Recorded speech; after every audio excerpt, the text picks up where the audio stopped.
Hey Facebook, we're back. This is Ashley Sturgis. We had a little bit of technical difficulties earlier, but if you didn't hear me before, I am bringing on a guest. His name is Ron Miguel. He's a good friend of mine. He's a speech and language pathologist, also a humanitarian who does lots of activism to help promote a positive change in our society, and I'm very excited to have him join us today.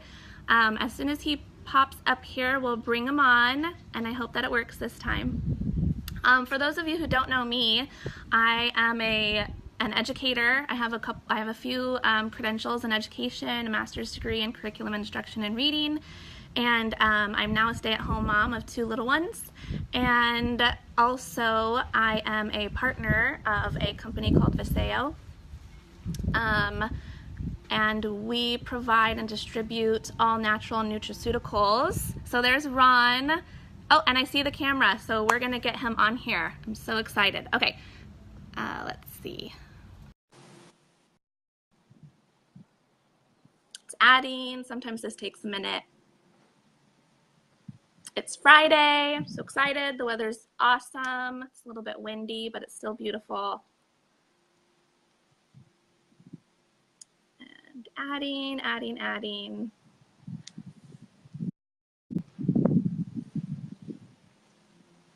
This is our favorite part of Facebook Lives. Believe it or not, this is the worst part of a Facebook Live, getting the technology to work with us.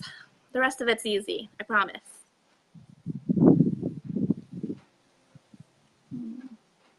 Still adding.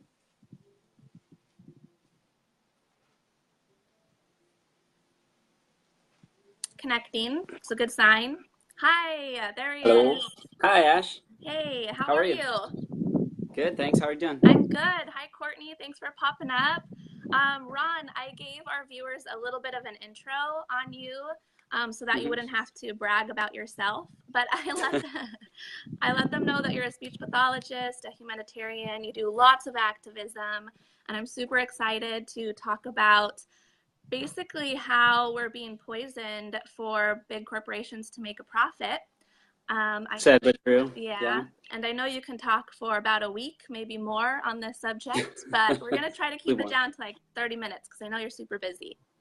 Sure, yeah, no problem. Okay, Thanks. So do you want to add anything about your intro to our viewers that I didn't mention? A little bit about yourself?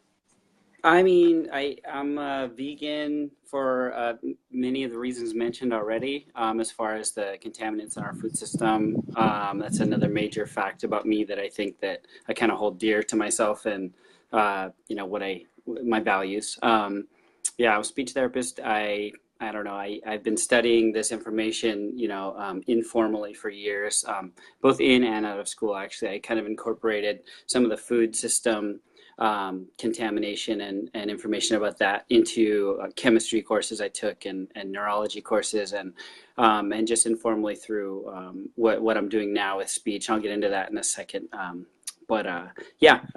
guess that's about it. I don't know. Okay, cool. So let's just dive right into questions then. I have a few different things that I want to talk about. And so the first thing that I want to mention is, I think it's safe to say all of us have heard of the huge company Monsanto. It's all over the news, and we know we're supposed to stay away from GMOs, and most of us know those surface level phrases and things to help keep us healthy. But what I always hear from people is, I eat super healthy, I exercise, I do what I'm supposed to do, but we see this increase in disorders like ADHD, autism, which I have a background in special education. You're a speech pathologist, so we know a lot about this, but also various cancers and diseases that are on the rise and not slowing down anytime soon. So do you want to shed some light on reasons that we know these are increasing, but maybe some of our viewers don't? Yeah, sure. I mean, there's a huge breadth of research on that. There's a new study. Well, it's a longevity study, so new, relatively speaking. It's called the Charge study. That's happening right now. UC Davis is running that study. and they've shown really strong correlations with pesticides in the food system in relation to situations like autism, ADHD, multiple different disorders and issues. And the other thing I wanted to add, you brought up Monsanto by name, and I want to kind of start the thought process and the nomenclature switch over to Bayer, because a lot of people don't know that they are the new owners of that company. And I think it's really important to start thinking in terms of Bayer because of the fact that Monsanto is dissolved or has been purchased. So yeah, with that said, also, I mean, some of the research I've done formally through the years, actually, because I've been trying to kind of keep up with the pesticide releases because there are multiple stages of releases for multiple reasons, but the correlation with autism, namely because that's an area that I work with closely with, you know, my speech pathology career, is really, really, really correlates highly with the release dates of certain pesticides that are neonic pesticides, neonicotinoids, correlated with also the bee die-offs and the monarch butterfly die-offs, pollinators, and the autism rates. So that's a lot of interesting information that these new research studies are showing strong correlations with. From what I've learned, the methyl groups program, you know, genes to go on and off, obviously, and the exposure during critical periods is showing the strongest correlation as to the reasons why. That information comes from an organization called Beyond Pesticides that I've been working with. I'm in the research phases of it right now, of trying to incorporate this information within the school district that I work for to try to get it to be a healthier school and reduce or completely do away with the use of pesticides on the campuses. So, you know, so much information. Yeah. But one other thing I wanted to add about the pesticides and the exposure that people, everyday people, kind of bring it to their own homes, and they don't know that. There's one of the major pesticides is called pyrethroids. Ingredients in Raid, for example. I mean, that's a household name to most people, especially, I mean, it's really easy to get in low-income neighborhoods because there are, you know, bugs in neighborhoods where there are a lot of people. So people want a quick answer, an easy fix, and I don't blame them for being desperate and wanting, you know, to use something that they trust. And unfortunately, these corporate names have become synonymous with trust. So that's another kind of thing we have to get by and be mindful of and try to work on as far as changing the perceptions.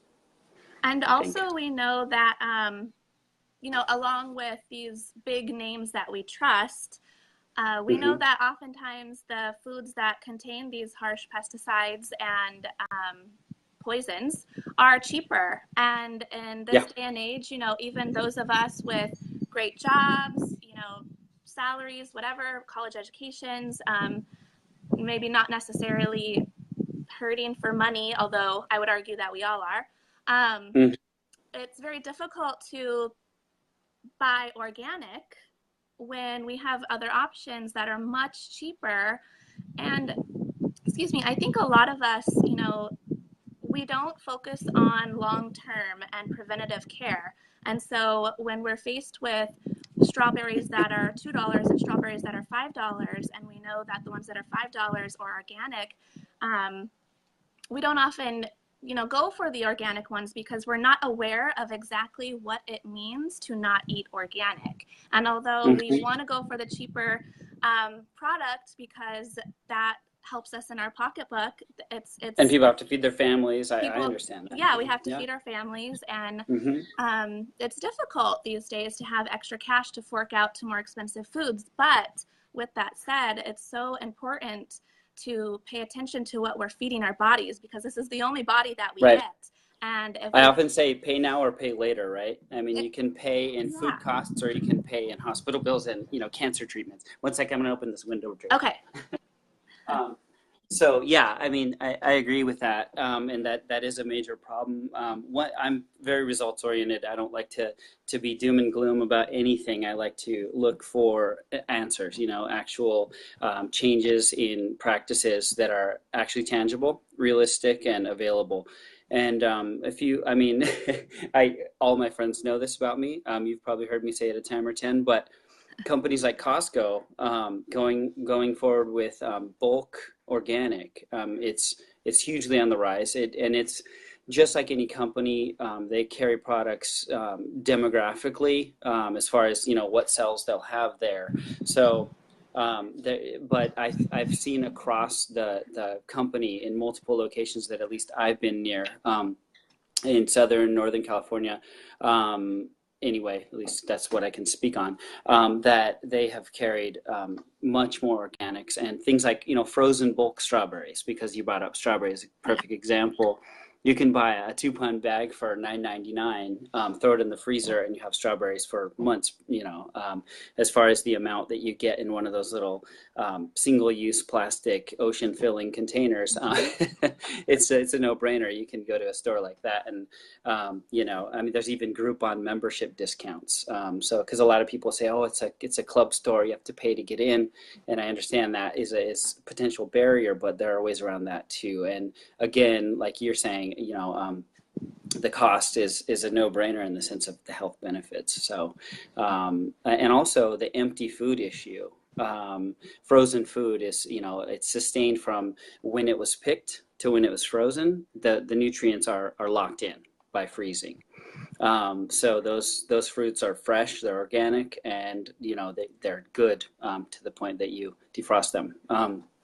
As long as you don't leave them out after that. But there's so much available nowadays that a lot of people, I think, aren't aware of. They go to their normal supermarket, and those stores have also increased the organics. Even Walmart, which I don't like to support at all. No. I don't recommend it, but it's still good because some people only will ever shop there, and so more options have become available even in places like that. So I think things are coming with the information age.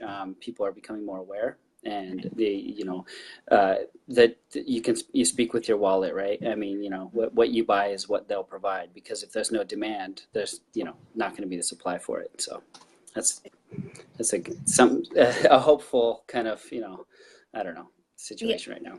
Exactly. And so one thing that crosses my mind is, we know that this is poison. Our foods are being poisoned, and so how is it that these companies are able to do this?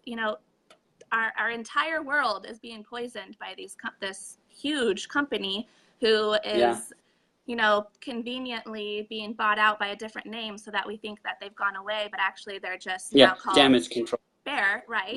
So how is it that these companies are getting away with this and poisoning all of our foods?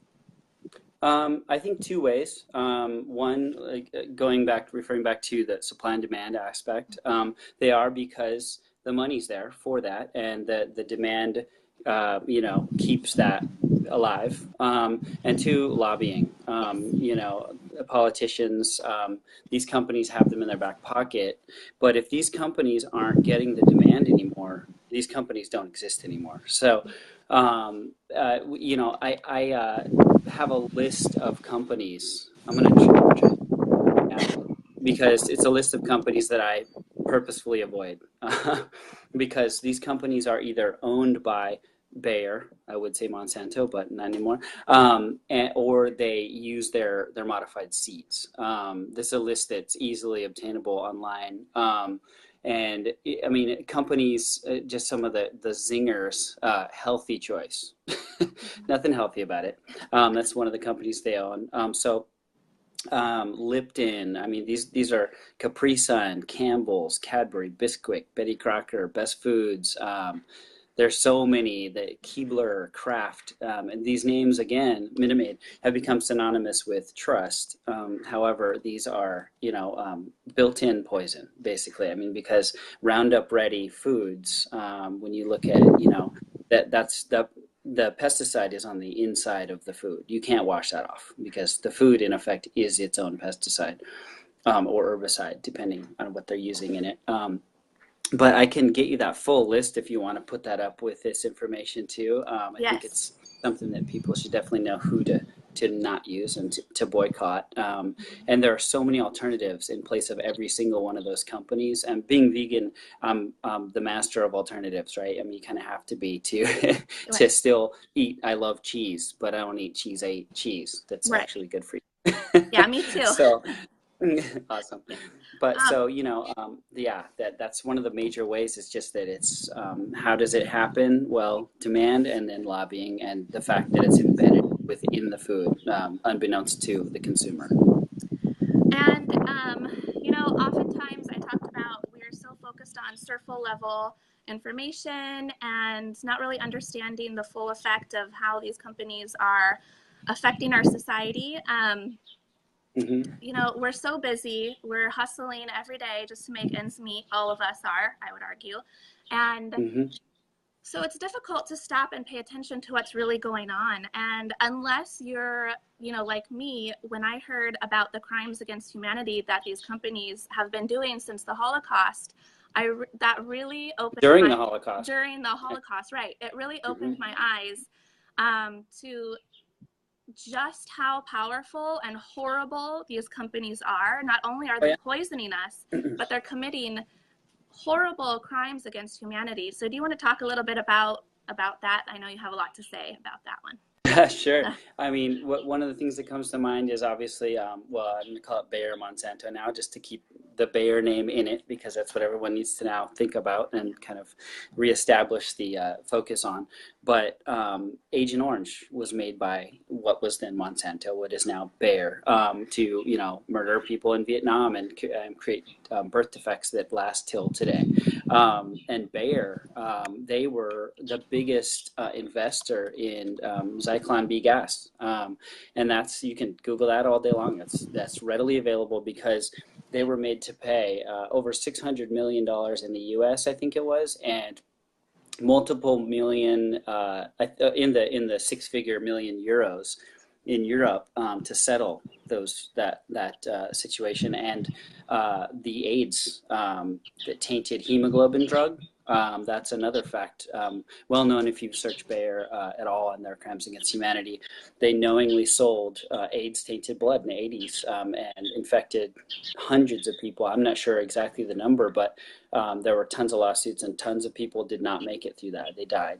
So yeah, this company, I mean, is now merging with Monsanto. People call it Monsatan, Yeah, unlovingly and good name. rightfully so. Yeah. So, I mean, coming together is like, the merger from hell is what a lot of people are calling it online. And I largely wholeheartedly agree with that. These companies, I think, very much care about the bottom line and very much do not care about the average person. So we have to speak with our wallets and make sure that we don't support them. That's really what it comes down to. Right, right. And so, I like what you said at the beginning of this, and I actually agree wholeheartedly as an educator. It's one thing to shed light on some of these issues and kind of leave it at that. And hopefully, this is making our viewers angry. It should make you angry Definitely. to know that this is happening. But it's not Mhm. enough to just hold that in your heart and not share that and not take action to make a positive Mhm. change. Because if you don't make a change, change won't occur. Right. We know that. And so, I'll finish up, but what is something that you're doing, or many things that you do, and specifically to take action to make a positive change for the promotion of our environment and our world, which obviously we need? Yeah, no, definitely. I mean, a plant-based diet is, I think, the biggest contribution that I personally make.